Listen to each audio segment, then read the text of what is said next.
Hey everybody, it's Shelly. Then you're watching Down in the Jail. This is my Manjaro Odyssey. I started Manjaro on August 24th, 2025. I was on 2.5 milligrams for 8 weeks. And since then, I have been on 5 milligrams. Today is Sunday, February 22nd, 2026. And I started at 287. And today I got on the scale and it was 253.7, which is a loss of 1.8 pounds from last week. Now let's zoom out and look at the bigger picture. As you know, I have two scales. I have the scale that I started my weight journey on, which connects to my app from my healthcare system. So I keep that one and I weigh on that one every single day.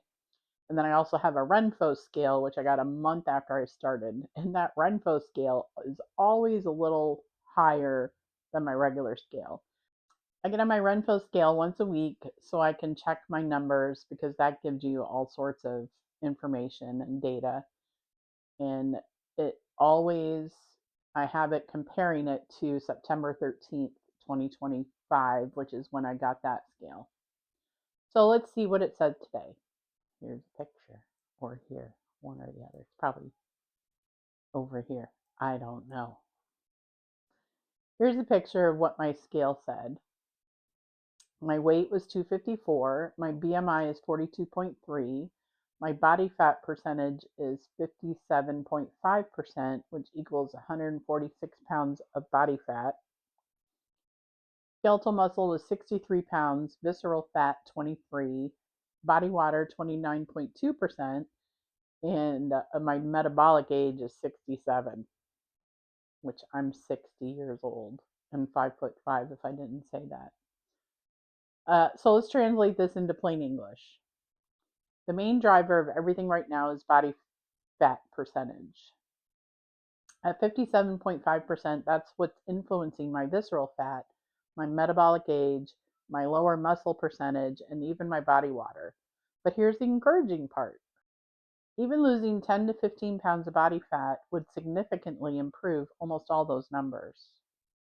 Visceral fat at 23 is the health marker I care about most, or at least ChatGPT cares about most. That's the fat around the organs, one linked to heart disease, type 2 diabetes, and blood pressure issues. The good news? Visceral fat responds well to consistent walking, strength training, protein intake, and calorie control. Even a 5 to 10% body weight loss makes a measurable difference there. Now let's talk muscle. My total muscle mass reads high, but that includes water and other components. Skeletal muscle, the metabolically active kind, is 63 pounds. That's the number that matters, and it's low. That's why my BMR is 1,427. That's why fat loss can feel slow. And that's why my metabolic age reads higher. Is it now? If I were to build just 3 to 5 pounds more of skeletal muscle, metabolism rises, glucose control improves, fat burning improves, metabolic age drops. That drops so slowly, and that is powerful. Body water at 29.2% is also low, which is common when body fat is high and muscle mass is low. And that brings me to something this week I read about hydration and eating well. A dietitian shared that one of the hardest habits to change is water intake because it's mindless. I always try to drink a lot of water. I have this big, huge 40-ounce water bottle that I carry around with all my little stickers on it. Let's drink some right now. But I also have it filled with ice. So I know I'm not getting 40 ounces of water whenever I drink this. But her tip was to quantify it. Use a measurable bottle, time marked if you want, or pre-fill bottles in the fridge and commit to finishing them. So this is what I'm going to do. I have this 100.4 fluid ounce container that I'm going to fill every day, and I'm going to drink this whole thing at least every day. which is what I thought I was drinking, but I'm sure I wasn't drinking that every day. Maybe about 80 ounces altogether because I would fill that 2 or 3 times, and of course the ice melts, so there would be some more water in there. Most women should aim for around 91 ounces per day. Some of that comes from food, but a lot needs to come from intentional drinking. So this week I'm asking myself, am I drinking enough to support fat loss? Am I giving my muscles what they need? Am I doing the boring basics consistently? Because the focus is not just weight, it is fat loss, muscle preservation and growth, lower visceral fat, better metabolic health.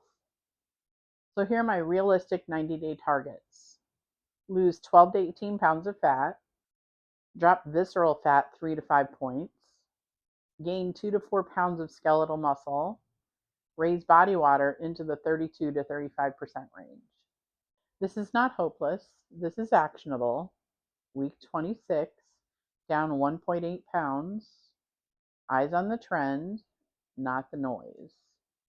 So 90 days from now is roughly May 24th, and I'm going to revisit these numbers and see what's happened with, if I came close to those goals. We'll see. I wrote it on my calendar in my phone, and I told ChatGPT to remind me that I'm going to do that on May 24th. Now it's time for my life in California story. This one actually takes place before I moved to California, but I already knew I was moving to California. But every single person in my office went to London except for me because my boss, who I worked for the president of that division, said I hadn't been there long enough to be able to do this. They left me in the office by myself for 3 days while they all went to London for the world premiere of The Fugitive, and Princess Diana was there. Oh my gosh. So that's what I missed by being too new. Anyway, this story is about meeting another member of the royal family. It was also that month. Sala, who was the president of our group, who I was his second assistant, he was being honored by Variety, the children's charities, which I think he helped found, if I read correctly. I don't remember this too much, but so Sala's partner was Xandra, or well, he's passed away, but she's still alive. Xandra Rhodes. She's a fashion designer. Um, I put a picture of her here in him. So he was being honored at a dinner at the Waldorf Astoria in New York City. So we all went, and Xandra is British.